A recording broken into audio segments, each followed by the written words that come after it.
আমাদের বাংলাদেশ বর্ডার এলাকাগুলোতে অবরোধ অবস্থান, ধর্ণা, রাস্তায় শুয়ে পড়ে প্রতিবাদ, এটা শুধুমাত্র হিন্দুদের স্বার্থ রক্ষার লড়াই নয় বা চিন্ময় কৃষ্ণ দাস প্রভুকে জামিনে মুক্তি করার লড়াই নয়, বাংলাদেশের হিন্দুদের অস্তিত্ব রক্ষার লড়াই।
এবং চিন্ময় কৃষ্ণ প্রভু শুধু পুনর্মাত্র সংখ্যালঘু বা হিন্দু জনগোষ্ঠীর নেতৃত্ব নয়, সনাতনী হিন্দুদের অস্তিত্ব রক্ষার যে লড়াই ওখানে লড়ছেন তারা, সেই লড়াইয়ের মুখ।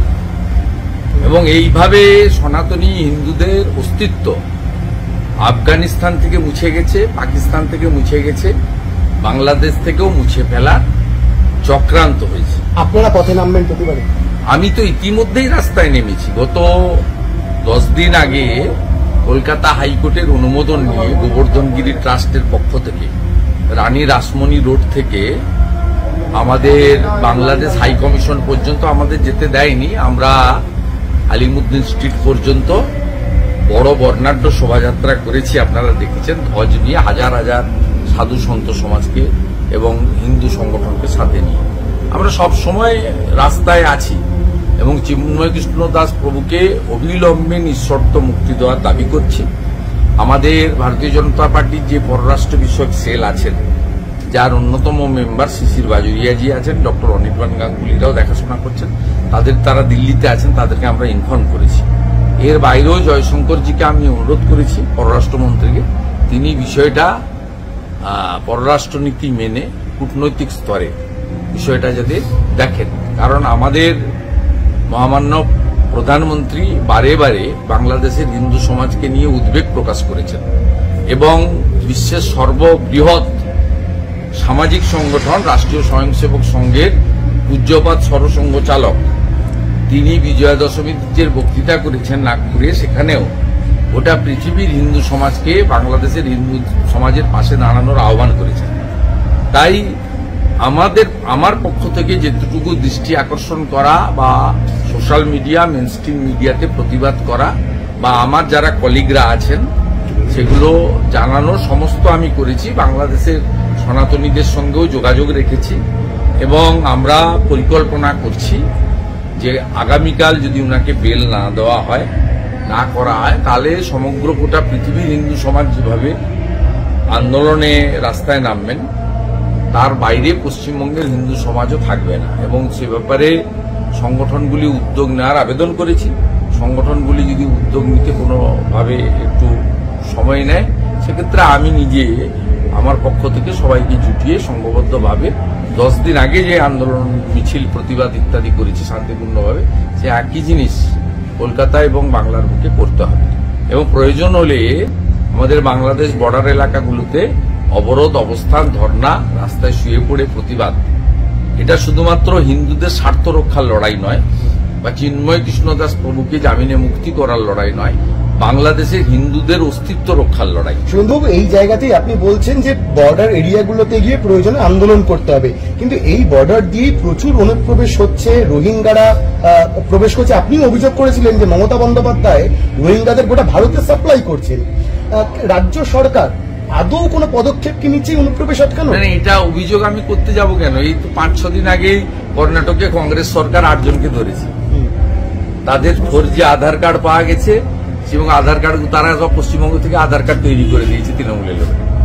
কিন্তু প্রমাণিত সত্যি, এটা অভিযোগ হিসাবে নেই। আর পশ্চিমবঙ্গে আমরা এগুলো বললেই ওরা বলে বিএসএফ তো অমিত শাহজির দপ্তর কেন্দ্রে, 72টা জায়গায় জমি না দিলে আটকাবেন কি করে?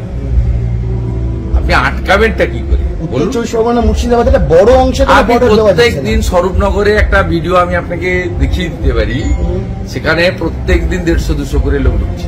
স্বরূপনগর, উত্তর চব্বিশ পরগনা? হ্যাঁ, স্বরূপনগর। আমার কাছে ভিডিও আছে, এখানে গ্রামবাসীরা তুলে পাঠিয়ে দিচ্ছে। 72টা এমন জায়গা আছে যেখানে মমতা ব্যানার্জি জমি দিচ্ছে না বিএসএফ।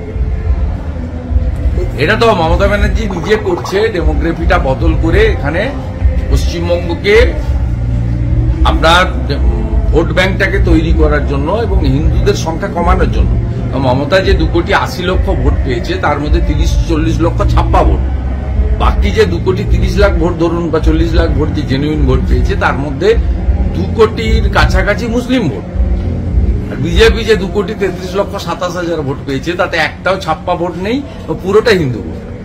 আজকে তৃণমূল কংগ্রেসের জাতীয় কর্মসমিতির বৈঠক হলো, সেখানে ওর আবার জাতীয় কর্মসূচি, গরুর গাড়ির আবার হেডলাইন, পরিবারের পার্টি, ফ্যামিলির পার্টি, বাড়িতে মিটিং করেছে, 4 নিমকি খাইয়ে। একটা অদ্ভুত পর্যবেক্ষণ, অদ্ভুত সুন্দর কমিটি বেরিয়েছে। কমিটিতে সুমন কাঞ্জিলালও আছে, যাকে স্পিকার বলেন, উনি তো বিজেপির লোক। স্পিকারকে যখন বলা হয় পাবলিক অ্যাকাউন্টস কমিটিতে বসিয়ে রেখেছেন কেন, যে ও তো আপনাদেরই লোক। তিনি এই গরুর গাড়ির হেডলাইট তৃণমূল কংগ্রেস, তার আবার সর্বভারতীয় তার আবার টিম তৈরি হয়েছে, চা বাগান টিম মলয় ঘটকের নেতৃত্বে, তাতে সুমন কাঞ্জিলালও আছেন। অদ্ভুত, এর আগেও ছিল, এটা নতুন কিছু নয়। যেমন হারাধন বিশ্বজিৎ এমপি ভোটে যিনি হারলেন শান্তনু ঠাকুরের কাছে, তিনি ওনাদের জেলার সভাপতি ছিলেন। অনেকে বলছেন যে আদতে পুরনো তৃণমূলকে মমতা বন্দ্যোপাধ্যায় আবার জায়গা দিলেন, নব্য তৃণমূল, সেই নব্য তৃণমূল বাদ পড়লো, অন্তত সেই ক্ষমতার জায়গাটা থেকে বাদ পড়লো। আপনারও কি পর্যবেক্ষণ তাই? আবারও মমতা অভিষেক দ্বন্দ্ব? না, এগুলো লোক দেখানো। এটা ওর পার্টির মধ্যে যারা মমতা ব্যানার্জির উপর খেপে যাচ্ছে, ভাইপো গুছিয়ে রাখে, আর ভাইপোর উপর যারা খেপে যাচ্ছে তাদের মমতা ব্যানার্জি গুছিয়ে রাখে। অ্যাকচুয়ালি মানে এটা তো ব্যবসা, এটা রাজনীতি নয়, ব্যবসা এবং ক্ষমতা। অতএব এই ক্ষমতাটাকে বজায় রাখার জন্য দুজনে দুরকম মতো করেন। কারণ সিপিএম এর উপর লেগে গেলে কেউ ফরওয়ার্ড ব্লকে যেত, ফরওয়ার্ড ব্লক তাদেরকে নিয়ে নিত যাতে বামফ্রন্টের বাইরে না যায়। এটাও একটা কৌশল, হিন্দুদের শেষ করার জন্য আর বিজেপিকে ক্ষমতা থেকে দূরে রাখার জন্য দুজনেই এক। একটা শেষ প্রশ্ন, টিপু সুলতানের ছেলের যে কবর, সেটা কলকাতা পুর সংস্থার নিয়ম অনুযায়ী হেরিটেজ কমিশন গ্রেড 1 হেরিটেজ ঘোষণা করেছিল। আবার এই কলকাতা পুর সংস্থাই সেখানে ট্রেড লাইসেন্স বিলি করেছে, এমনকি সেখানে গোটা একটা বস্তি পর্যন্ত তৈরি হয়ে গিয়েছে যেটা গ্রেড 1 হেরিটেজের মধ্যে পড়ে। এই তৃণমূল সরকার ওয়াকফ অ্যামেন্ডমেন্ট বিলের বিরোধিতা করে, এদিকে ওয়াকফ প্রপার্টি নিয়ে কোনো হেলদোল নেই। এটা নিয়ে নওশাদ সিদ্দিকী ভালো বলতে পারবে, আমি সাবজেক্টের মধ্যে নেই। ওরা বারবার বলে দেখি যে 20,000 একর না 20,000 কত জমি ওয়াকফের উদ্ধার করতে হবে। এটা নওশাদ সিদ্দিকী ভাইরা বলেন এবং যারা অ্যান্টি তৃণমূল কিছু মুসলিম লিডার আছেন, কদিন আগে কামরুজ্জামান সাহেব টাইপ ইত্যাদিরাও বলছিলেন। ওরা ভালো বলতে পারবে, আমার এই বিষয়ে জানা নেই।